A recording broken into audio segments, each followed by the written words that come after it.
So, in terms of the relationships and the romance that's going on in the season this year, there's been a lot of contention with everyone. Yes. And is that going to end anytime soon? Is anybody going to get any happiness, or is it just going to keep going round and round? People will get their moments of happiness, but you know they're always going to be kind of short-lived, right? You can't do drama without conflict, unfortunately. But I think that the thing about the show is that we do have fun too. It's not like all heavy drama.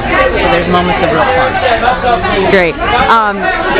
Does that mean that we might see new alliances with any of the characters? Like, for instance, we've got Juliet and Rayna on tour together, and I don't know if they're exactly getting along, but they're at least finding a work. I characterize it as an alliance ever. I think they might come to understand each other. Okay. Yeah. Would we find any alliances though that are going to happen with other characters that we might be surprised by? I think that there's always all kinds of triangulation that goes on. I'll just say that much. Okay.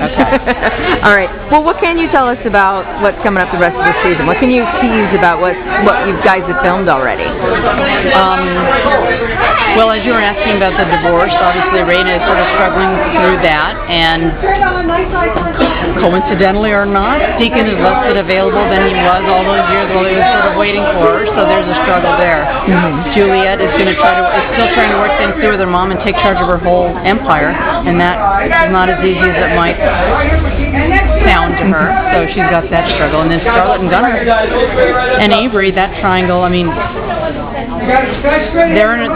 the genie's out of the bottle, now what? And they're both in very different emotional places, unfortunately. So, yeah. And I know a lot of people are asking about the whole, Deacon's the father of Maddie, and that hasn't come out yet. And I understand you guys are holding on to it, but what I want to know is kind of like from a character point of view, why did they keep that secret? Is it about, obviously they wanted to hold their marriage together, but the marriage is over. But do you think that they're going to keep it to kind of protect Deacon, like maybe he can't handle it? Or is there something else that... I think that they would be more concerned about their daughter, and how ultimately it would impact her. So I think that's their primary motivation. I don't think that... I feel like I'm answering the question. I don't really want to, but I don't think either Teddy or Rayna ever thought they would have to really discuss it any further than they already have. Okay. Things change. All right. Thank you so much.